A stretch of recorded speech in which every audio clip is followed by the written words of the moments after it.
तो हम आज का क्लास शुरू करते हैं। लास्ट डे हम ऑब्जेक्ट ओरिएंटेड का कंसेप्ट बता रहे थे, जिसमें हम C++ एक ऑब्जेक्ट ओरिएंटेड प्रोग्रामिंग लैंग्वेज है, इसका इंट्रोडक्शन दिए थे कि कोई भी प्रोग्रामिंग लैंग्वेज ऑब्जेक्ट ओरिएंटेड कब होगा, जब उसके अंदर मिनिमम ये 5 बेसिक फीचर्स हो: data hiding, encapsulation, inheritance, polymorphism और एब्स्ट्रैक्शन। और इस पांचों को ही हम ब्रीफ में डिफाइन किए थे। आज हम यहाँ से आगे बढ़ेंगे। नेक्स्ट टॉपिक, हेडिंग डालिए फर्स्ट प्रोग्राम इन C++। सब लोग हेडिंग डालिए फर्स्ट प्रोग्राम इन C++। और अब हम C++ में पहला प्रोग्राम देखेंगे। फर्स्ट प्रोग्राम हम C++ में कैसे लिखेंगे। हेडिंग डालिए फर्स्ट प्रोग्राम इन C++ और उसके बाद पहला प्रोग्राम लिखिए। हम स्क्रीन शेयर करते हैं, सब लोग इसको देख के लिखिएगा।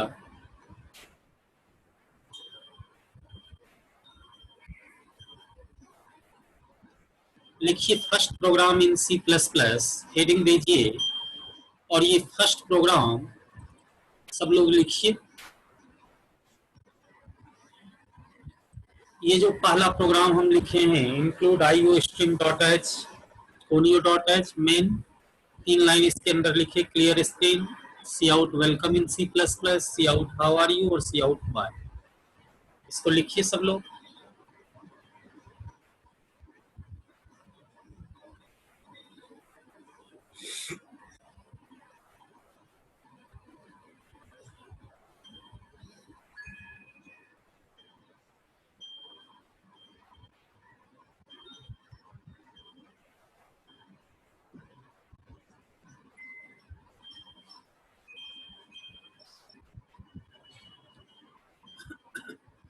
हो गया, लिख लिए सब लोग फर्स्ट प्रोग्राम इन C++। तो देखिए करना क्या है, सबसे पहले C++ के एडिटर को ओपन कर लीजिए और ओपन करने के बाद ये प्रोग्राम जैसे हम यहाँ लिखे हैं वैसे ही C++ के एडिटर में टाइप कर देना। देखिए C++ कैसे ओपन करेंगे। तो टर्बो C++ का कंपाइलर अवेलेबल है, आप अपने सिस्टम में जैसे इंस्टॉल करेंगे तो उसका एक शॉर्टकट आइकन डेस्कटॉप पर आ जाएगा। वहां उस पर डबल क्लिक करेंगे तो आपके सामने एक ब्लू कलर का मेनू बेस्ड एडिटर खुलेगा और वही क्या है, C++ का एडिटर। उसी C++ को ओपन करके और उसके एडिटर पर इस प्रोग्राम को टाइप कर देना है। लिखिए, प्रोग्राम लिखने के बाद पैराग्राफ चेंज कीजिए और लिखिए open the C++। Paragraph change करके लिखिए open the C++ and type the above program on the editor. Open the C++ and type the above program on the editor। मतलब C++ को ओपन कर लीजिए और उसके एडिटर पर इस प्रोग्राम को टाइप कर दीजिए। टाइप करने के बाद सबसे पहला काम करना है, लाइन चेंज करके लिखिए। लाइन चेंज करके लिखिए save the above program, save the above program with any primary name, save the above program with any primary name, but extension must be .cpp, but extension must be .cpp। यानी देखिए program type करने के बाद सबसे पहला काम क्या करना है, आपको इस प्रोग्राम को सेव करना है। आप जैसा कि जान सेव कैसे करेंगे, या तो फाइल मेनू से सेव ऑप्शन है वहां से, या फिर F2 फंक्शन की यूज करके। आप सब लोग जानते हैं कि प्रोग्राम को यानी किसी फाइल को सेव करते वक्त फाइल नेम देना पड़ता है। आपको ये भी पता होगा कि फाइल नेम का 2 पार्ट होता है, एक प्राइमरी नेम और दूसरा एक्सटेंशन नेम। तो इस प्रोग्राम को भी सेव करते वक्त आपको फाइल नेम देना होगा। हम मतलब इस प्रोग्राम को किसी भी नेम से सेव कर सकते हैं, कोई भी प्राइमरी नेम देकर के सेव कर सकते हैं, लेकिन एक्सटेंशन निश्चित रूप से क्या देना है, .cpp, क्योंकि C++ का प्रोग्राम है, इसलिए इसका प्राइमरी नेम जो मन है दीजिए, लेकिन एक्सटेंशन निश्चित रूप से .cpp से सेव करना है। ठीक है, तो मान लीजिए कि ये पहला प्रोग्राम है, तो हम सपोज इस प्रोग्राम को सेव कर दिए। फर्स्ट प्राइमरी नेम दे दिए सपोज फर्स्ट, और एक्सटेंशन नेम क्या दे देंगे, सीपीपी। यानी इस प्रोग्राम को हम किस नेम से सेव कर दिए, suppose first dot CPP name से सेव कर दिए। ठीक है, तो इस तरह से प्रोग्राम को टाइप कर लिए, और टाइप करने के बाद सबसे पहले इसको सेव कर दिए। मान लीजिए फर्स्ट नाम से सेव किए तो पूरा नेम क्या हो जाएगा, फर्स्ट डॉट सीपीपी। अब लिखिए पैराग्राफ चेंज करके, पैराग्राफ चेंज करके लिखिए after saving the file, after saving the file compile it, after saving the file compile it. यानी अब दूसरे स्टेप में प्रोग्राम को सेव करने के बाद क्या करना है, इस प्रोग्राम को कंपाइल करना है। कंपाइल कैसे करते हैं, तो जैसे सी सब लोग पढ़े हैं, जैसे सी में प्रोग्राम को कंपाइल करते थे अल्ट प्लस F9 या कंपाइल मेनू यूज करके, वैसे ही यहां भी प्रोग्राम को कंपाइल कर सकते हैं। अब सबसे पहले प्रोग्राम को कंपाइल क्यों करते हैं, किसी भी प्रोग्राम को कंपाइल क्यों करते हैं, तो देखिए ये जो प्रोग्राम हम अभी लिखे हैं ये एक्चुअल में क्या है, सी प्लस प्लस में लिखा हुआ प्रोग्राम है। और सी प्लस प्लस क्या है, एक हाई लेवल लैंग्वेज है।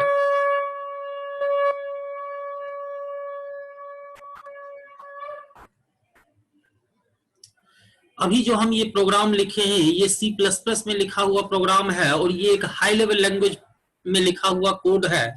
और आप जानते हैं कि कंप्यूटर सिर्फ मशीन लैंग्वेज समझता है, तो हम जो ये हाई लेवल लैंग्वेज में प्रोग्राम लिखे हैं इसको कंप्यूटर तो समझेगा ही नहीं, और जब वो समझेगा ही नहीं तो इसको रन कैसे करेगा, प्रोसेस कैसे करेगा। इसलिए ये जरूरी है कि इस हाई लेवल लैंग्वेज में लिखे हुए प्रोग्राम को हम बदले पहले किसमें, मशीन लैंग्वेज में, ताकि मशीन उसको पढ़ के समझे और तब उसको रन करे। और इसीलिए प्रोग्राम को कंपाइल करना पड़ता है। हम कंपाइल क्यों करते हैं, ताकि हाई लेवल लैंग्वेज में लिखा हुआ प्रोग्राम कन्वर्ट हो सके किसमें, मशीन लैंग्वेज में। इसीलिए हम प्रोग्राम को कंपाइल करते हैं। कोई दिक्कत, यानी प्रोग्राम लिखने के बाद सबसे पहले प्रोग्राम को सेव करेंगे, और सेव करने के बाद इस प्रोग्राम को कंपाइल करेंगे। कंपाइल क्यों करते हैं, क्योंकि ये प्रोग्राम जो अभी आप लिखे हैं सी प्लस प्लस में, ये हाई लेवल लैंग्वेज में लिखा हुआ प्रोग्राम है, तो इसको मशीन कोड में, मशीन लैंग्वेज में कन्वर्ट करने के लिए पहले इस प्रोग्राम को कंपाइल करेंगे। अब जैसे ही कंपाइल करेंगे, लिखिए पैराग्राफ चेंज करके लिखिए आफ्टर सक्सेसफुल कंपाइलेशन, लिखिए आफ्टर सक्सेसफुल कंपाइलेशन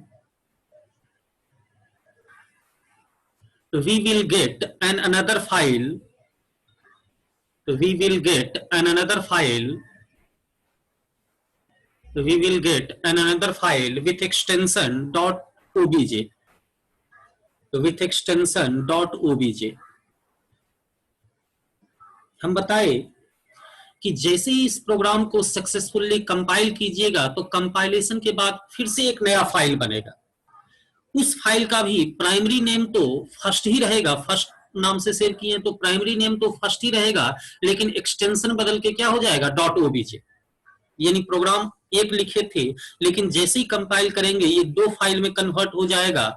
एक कहलाएगा फर्स्ट डॉट सी और दूसरा कहलाएगा फर्स्ट डॉट obj। कब ऐसा होगा, कंपाइल होने के बाद। अब इस दोनों फाइल में क्या अंतर है, देखिए फर्स्ट डॉट सी ये क्या है, हाई लेवल लैंग्वेज में लिखा हुआ प्रोग्राम है, जबकि फर्स्ट डॉट ओबीजे क्या है, मशीन लैंग्वेज में कन्वर्ट किया हुआ प्रोग्राम है। ये यूजर अंडरस्टैंडेबल कोड है, जबकि ये मशीन अंडरस्टैंडेबल कोड है। ये जो यूजर अंडरस्टैंडेबल कोड है इसको पढ़ के हम समझेंगे, जबकि मशीन अंडरस्टैंडेबल कोड को पढ़ के कौन समझेगा, मशीन समझेगा। तो ये जो यूजर अंडरस्टैंडेबल कोड है इसको हम लोग बोलते हैं सोर्स कोड, जबकि मशीन अंडरस्टैंडेबल कोड जो है इसको हम बोलते हैं मशीन कोड या ऑब्जेक्ट कोड। समझ गए। तो इस तरह से डायग्राम बना लीजिए। देखिए हम प्रोग्राम तो एक ही लिखे थे, लेकिन ये अब बदल गया किसमें, दो फाइल में। एक कहलाया फर्स्ट डॉट सी जबकि दूसरा कहलाया फर्स्ट डॉट ओबीजे।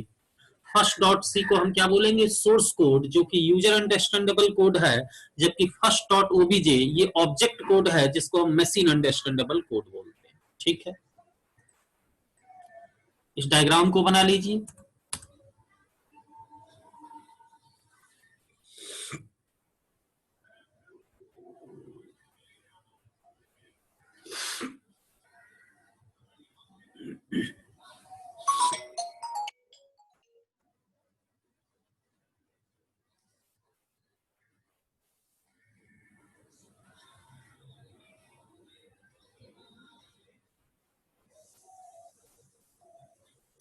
अब लिखिए पैराग्राफ चेंज करके, लिखिए आफ्टर कंपाइलेशन, पैराग्राफ चेंज करके लिखिए आफ्टर कंपाइलेशन,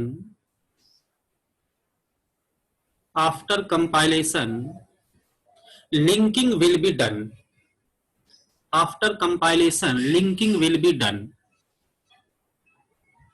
और देखिए अब तीसरा स्टेप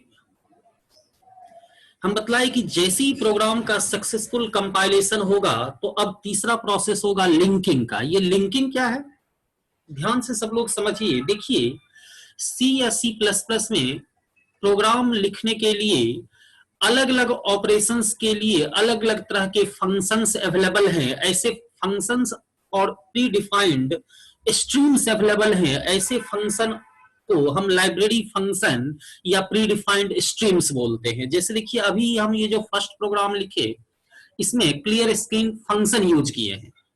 ये क्या है, एक फंक्शन है, जबकि सी आउट क्या है, एक प्री डिफाइंड स्ट्रीम है। देखिए फंक्शन और स्ट्रीम में अंतर क्या है कि फंक्शन के आगे आपको पैरेंथेसिस नजर आएगा, जबकि स्ट्रीम प्रीडिफाइंड स्ट्रीम के आगे पैरेंथेसिस नहीं होता है। फंक्शन का पहचान क्या है कि उसके आगे निश्चित रूप से पैरेंथेसिस होगा। तो क्लियर स्क्रीन क्या है, एक फंक्शन है, जबकि सी आउट क्या है, एक प्रीडिफाइंड स्ट्रीम है। तो हम बताएं कि इस तरह से सी प्लस प्लस में प्रोग्राम लिखने के लिए बहुत सारे लाइब्रेरी फंक्शन और प्री डिफाइंड स्ट्रीम्स अवेलेबल हैं, जिसका कि अपने जरूरत के हिसाब से प्रोग्राम में जहां चाहे इस्तेमाल कर सकते हैं। लेकिन किसी भी फंक्शन और स्ट्रीम को प्रोग्राम में यूज करने से पहले उससे रिलेटेड हेडर फाइल ऊपर इंक्लूड करना जरूरी होगा। क्यों? क्योंकि कोई भी फंक्शन या स्ट्रीम क्या काम करेगा और कैसे काम करेगा ये कहां डिफाइंड होता है, किसी न किसी हेडर फाइल के अंदर डिफाइंड होता है। जैसे अभी देखिए इस प्रोग्राम में हम क्लियर स्क्रीन फंक्शन यूज किए। अब ये फंक्शन क्या करता है, आउटपुट स्क्रीन को क्लियर करता है। लेकिन ये क्या मेरे कहने से ऐसा करता है? नहीं। एक्चुअल में क्लियर स्क्रीन फंक्शन क्या काम करेगा और कैसे काम करेगा इसके लिए कहीं ना कहीं फंक्शन डेफिनेशन इसका लिखा हुआ है, इसके लिए प्रोग्राम लिखा हुआ है। ये प्रोग्राम कहाँ लिखा रहता है? तो किसी न किसी हेडर फाइल के अंदर। जैसे ये फंक्शन क्या काम करेगा और कैसे काम करेगा ये कहाँ डिफाइंड है? कोनियो डॉट एच के अंदर। इसीलिए अगर प्रोग्राम में आप क्लियर स्क्रीन फंक्शन यूज करेंगे तो इसके लिए आपको conio dot h header file include करना होगा। उसी तरह से ये सी आउट क्या है, एक स्ट्रीम है जिसका काम क्या है, किसी मैसेज को स्क्रीन पर प्रिंट करना। लेकिन ऐसा क्या ये मेरे कहने से करता है? नहीं। एक्चुअल में ये सी आउट क्या काम करेगा और कैसे काम करेगा ये कहां डिफाइंड है, किसी न किसी हेडर फाइल के अंदर। किस हेडर फाइल के अंदर? तो आईओ स्ट्रीम डॉट एच के अंदर। आईओ मतलब इनपुट आउटपुट स्ट्रीम।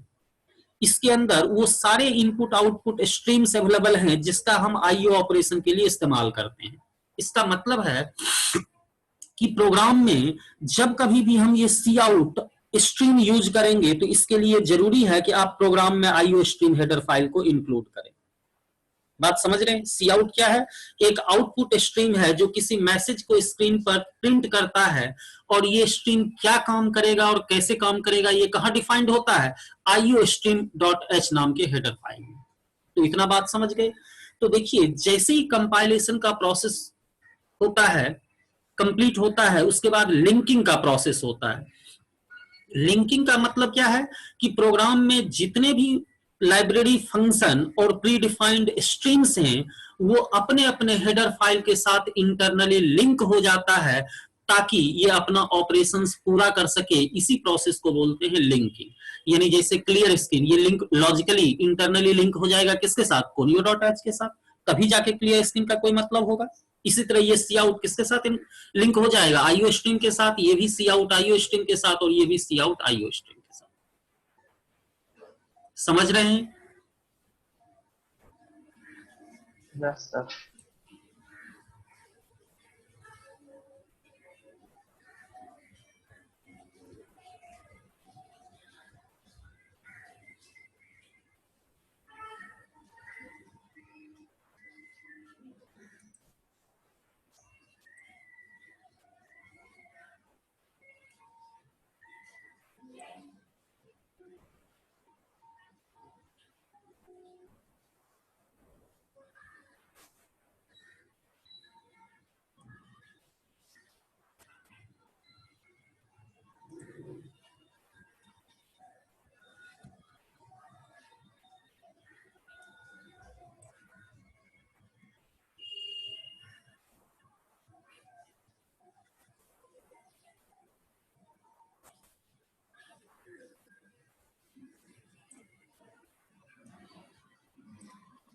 तो देखिए जैसे ही कंपाइलेशन का प्रोसेस पूरा होगा तो जितने प्रोग्राम में जितने भी लाइब्रेरी फंक्शन और प्री डिफाइंड स्ट्रीम्स हैं वो अपने अपने हेडर फाइल के साथ लिंक हो जाएगा। इसी प्रोसेस को बोलेंगे linking.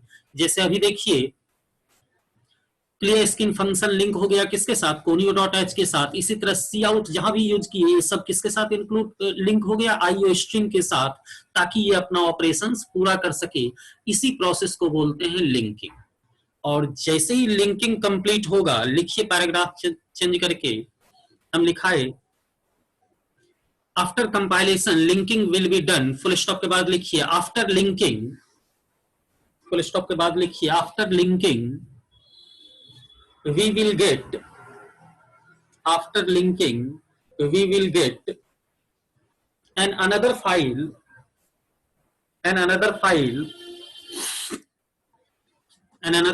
with extension .exe, another file with extension .exe। और जैसे ही एक बार लिंकिंग का प्रोसेस पूरा होगा तो फिर से एक नया फाइल बनेगा। इस फाइल का भी प्राइमरी नेम तो वही रह जाएगा फर्स्ट, लेकिन एक्सटेंशन बदल के क्या हो जाएगा .exe। देखिए अभी तक 2 फाइल था, लेकिन जैसे ही लिंकिंग का प्रोसेस पूरा होगा एक तीसरा फाइल भी बनेगा जिसको हम बोलेंगे फर्स्ट डॉट exe। और एक्चुअल में इसको क्या बोलते हैं, एग्जीक्यूटेबल कोड। इसको क्या बोलेंगे, एग्जीक्यूटेबल कोड।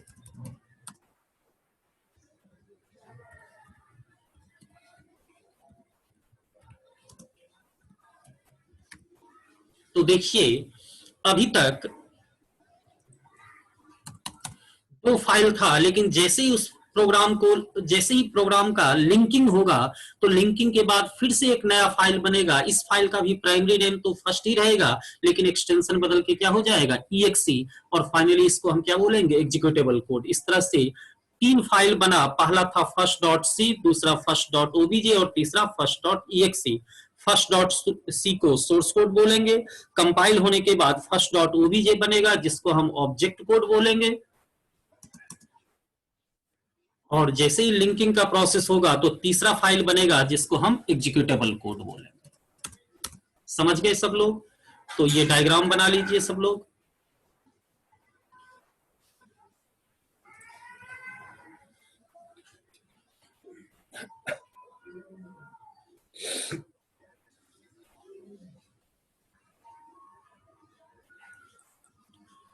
और जैसे ही एग्जीक्यूटेबल कोड बना, पैराग्राफ चेंज करके लिखिए now run the program. Paragraph change करके लिखिए नाउ रन द प्रोग्राम। और जैसे ही एक बार लिंकिंग हुआ, exe फाइल बना, आप जानते हैं कि किसी भी प्रोग्राम का एग्जीक्यूटेबल कोड ही रन करता है, तो इसलिए जैसे ही exe फाइल बना अब आप इस प्रोग्राम को रन कर सकते हैं। रन कैसे करेंगे प्रोग्राम को, तो या तो रन मेनू के अंदर जाके रन कर सकते हैं, या फिर इसके लिए सी में आप लोग यूज करते थे Ctrl+F9, वही शॉर्टकट यूज करके प्रोग्राम को रन कर सकते हैं। देखिए जब एक बार exe फाइल बन गया तो ये प्रोग्रामिंग लैंग्वेज से इंडिपेंडेंट हो गया। यानी इसको C++ में तो आप रन कर ही सकते हैं Ctrl+F9 से, लेकिन उसके बाद आप चाहे तो बिना C++ का डायरेक्टली भी प्रोग्राम को रन कर सकते हैं ऑपरेटिंग सिस्टम के प्रॉम्प्ट पर। यानी जैसे first.exe बन गया तो अब आप इसको DOS प्रॉम्प्ट पर इन्वायरमेंट में डायरेक्ट जाके भी रन कर सकते हैं। जैसे DOS में चले जाइए और वहां पर लिखिए first.exe, जहां भी ये फाइल सेव है वहां जाके first.exe लिख करके इंटर प्रेस कर दीजिए, वहीं पर प्रोग्राम रन कर जाएगा। इतना ही नहीं, विंडोज इन्वायरमेंट में भी इसको रन कर सकते हैं। जैसे विंडोज में रन मेनू नीचे में स्टार्ट के बाद रन होता है, रन के अंदर इसका जो भी पाथ है वो पूरा लिखिए। जैसे सी ड्राइव, उसके अंदर सपोज टर्बो C++, जो भी वर्जन है 4.5/first.exe, ऐसा लिख करके इंटरप्रेस कर दीजिए, डेस्कटॉप पर ही प्रोग्राम रन कर जाएगा। यानी एक बार exe फाइल बना तो ये एग्जीक्यूटेबल फाइल प्रोग्रामिंग लैंग्वेज से इंडिपेंडेंट हो जाता है। यानी अब आपके कंप्यूटर में प्रोग्रामिंग लैंग्वेज हो या ना हो, डायरेक्टली ये इस exe फाइल को कहीं भी किसी भी ऑपरेटिंग सिस्टम के प्रॉम्प्ट पर कॉल किया जा सकता है। एक दूसरी बात कि जब exe फाइल बन गया उसके बाद अगर आप सोर्स कोड और ऑब्जेक्ट कोड ये दोनों फाइल को डिलीट भी कर देते हैं तब भी आपका ये प्रोग्राम रन करेगा, तब भी इसमें कोई प्रॉब्लम नहीं होगा। लेकिन हाँ, अगर आप सोर्स कोड और ऑब्जेक्ट कोड को डिलीट कर देते हैं तो फ्यूचर में इस प्रोग्राम में कोई चेंजेस नहीं कर सकते हैं, क्योंकि exe फाइल तो एग्जीक्यूटेबल कोड होता है, मॉडिफिएबल तो होता नहीं है। मतलब इसमें अंदर जो कोड लिखा है उसको तो आप समझेंगे ही नहीं, तो फिर चेंज हो नहीं सकता है। चेंज कहाँ करते हैं? सोर्स कोड में। लेकिन अगर आप सोर्स कोड और ऑब्जेक्ट कोड डिलीट कर देते हैं तो ये प्रोग्राम तो रन करेगा, exe फाइल है ये रन तो करेगा, लेकिन फ्यूचर में इस प्रोग्राम में कोई चेंजेस संभव नहीं। कोई दिक्कत समझने में किन्हीं को? No sir. नहीं। तो इस तरह से अभी तक आप ये समझ गए, अभी तक हम ये बतलाए कि C++ में कैसे प्रोग्राम लिखेंगे। सबसे पहले C++ को ओपन करेंगे, उसके एडिटर पर जो प्रोग्राम लिखना है उसको टाइप करेंगे। टाइप करने के बाद सबसे पहला काम प्रोग्राम को सेव करेंगे। सेव करते वक्त प्राइमरी नेम जुमन है दीजिए, लेकिन एक्सटेंशन क्या देना है? .cpp। तो इस तरह से पहला प्रोग्राम मान लीजिए है तो उसको फर्स्ट .cpp से सेव कर दिए। सेव करने के बाद अब सेकंड स्टेप आता है कंपाइलेशन का। हम किसी भी प्रोग्राम को कंपाइल क्यों करते हैं? ताकि जो प्रोग्राम सोर्स कोड में है वो बदल जाए किसमें? ऑब्जेक्ट कोड में। यानी हाई लेवल लैंग्वेज में लिखा हुआ प्रोग्राम ट्रांसलेट हो जाए किसमें? मशीन लैंग्वेज में। तो इसके लिए हम इस प्रोग्राम को कंपाइल करेंगे। जैसे ही कंपाइल करेंगे तो जो सोर्स कोड है यानी हाई लेवल लैंग्वेज में लिखा हुआ प्रोग्राम है वो बदल जाएगा किसमें? ऑब्जेक्ट कोड में। और इस तरह से आपके पास दो फाइल बन जाएगा, एक कहलाएगा first.c और दूसरा कहलाएगा first.obj। first.c सोर्स कोड होगा जबकि first.obj ऑब्जेक्ट कोड होगा। और इसके बाद अब तीसरा प्रोसेस आता है लिंकिंग का, जिसमें प्रोग्राम में जितने भी लाइब्रेरी फंक्शन या प्रीडिफाइंड स्ट्रीम्स है वो सब अपने अपने हेडर फाइल के साथ इंटरनली लिंक हो जाता है। इस प्रोसेस को बोलते हैं लिंकिंग। और जैसे ही लिंकिंग का प्रोसेस कंप्लीट होगा तो फिर से एक नया फाइल बनेगा, इसको हम बोलेंगे एग्जीक्यूटेबल कोड। इस फाइल का नेम क्या होगा? first.exe। और जैसे ही exe फाइल बना, आप जानते हैं कि किसी भी प्रोग्राम का exe फाइल ही रन करता है, और इसलिए जैसे ही exe फाइल बना अब आप इस प्रोग्राम को रन कर सकते हैं। आप C++ में भी रन कर सकते हैं या फिर डायरेक्टली किसी ऑपरेटिंग सिस्टम के प्रॉम्प्ट पर कॉल कर सकते हैं। इस तरह से C++ में प्रोग्राम लिखने का कंप्लीट स्टेप समझ गए। अब इस प्रोग्राम के अंदर हम जो कुछ भी लिखे हैं इस सब का क्या मीनिंग है और रन जब करेगा कि ये किस तरह से काम करेगा, क्या आउटपुट आएगा, इस सब को समझने के लिए लिखिए, हेडिंग डालिए, हेडिंग दीजिए common points related to C++ program. Common points related to C++ program. यानी इस प्रोग्राम को समझने से पहले हम कुछ पॉइंट्स देखेंगे, उसके बाद इस प्रोग्राम को समझेंगे। लिखिए सब लोग फर्स्ट पॉइंट। पहला पॉइंट लिखिए, एवरी प्रोग्राम इन C++। फर्स्ट पॉइंट लिखिए, every programme in C++ must have a main function. Every programme in C++ must have a main function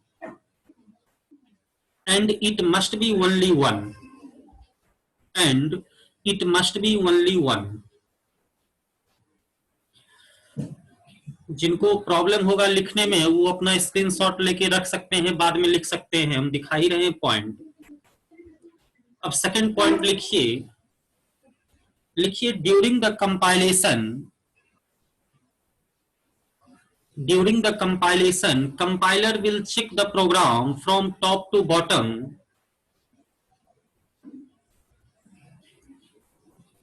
Compiler will check the program from top to bottom and produce syntax error if it is found। Screenshot ले ले sir इसी का। क्या बोल रहा है sir? SS ले ले, बाद में लिख लेंगे। आप ले लीजिए, हम लिखा रहे हैं, आप ले लीजिए जो लेना है। लिखिए थर्ड पॉइंट लिखिए, during the execution comma program will execute from main function.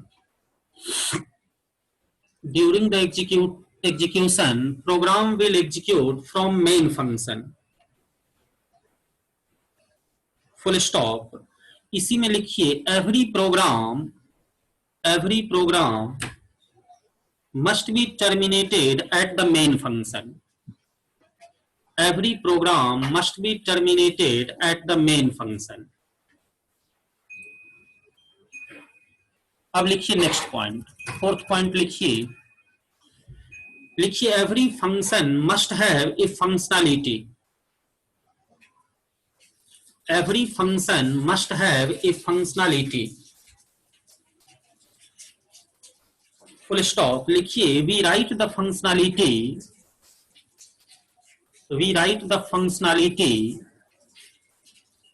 in the pair of curly braces,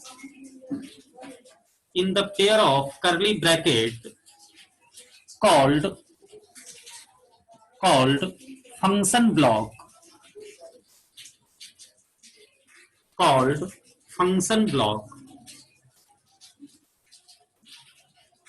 अब लिखिए नेक्स्ट पॉइंट लिखिए C++ provides a number of library function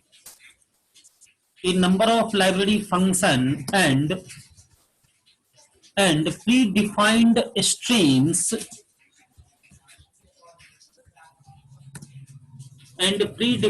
streams which can be used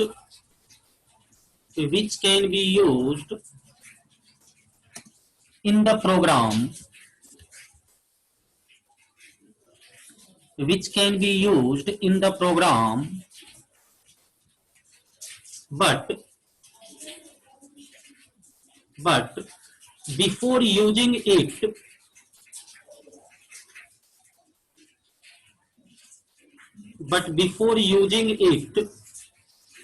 we must include related header file. Before using it, we must include related header file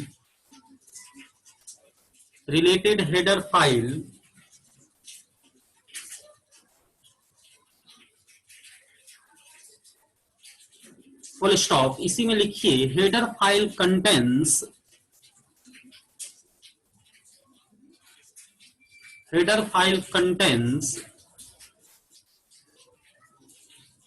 definition of related function. Header file contains definition of related function.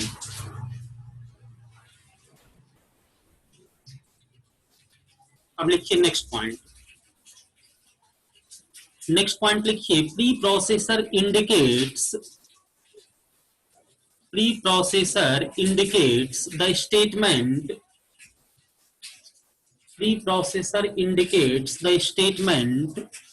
which is executed before the general execution of program. Before the general execution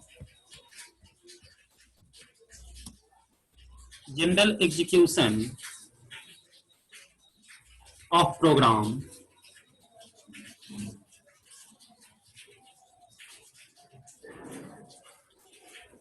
ठीक है, अब next point लिखिए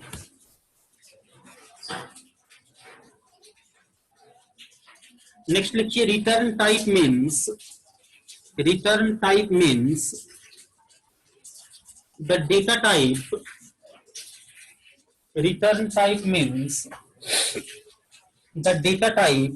of value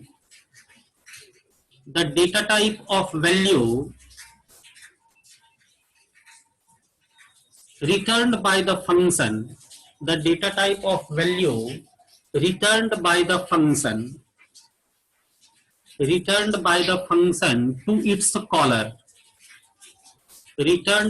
function to its caller. Full stop. इसी में एक line लिखिए return इन C++. इसी में एक लाइन लिखिए इन C++ return type is int by default. Return type is int by default. अब नेक्स्ट पॉइंट लिखिए जल्दी से, लिखिए every statement of C++, every statement of C++ must be terminated by the semicolon. Every statement of C++ must be terminated by the semicolon. एक last point लिखिए, C++ is case sensitive programming language. C++ is case sensitive programming language. और अब time खत्म हो गया आज का,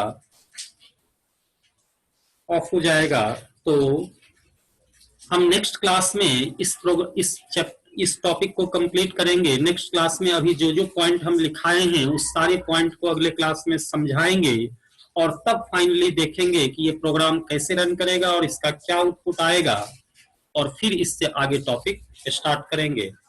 आज बस इतना ही।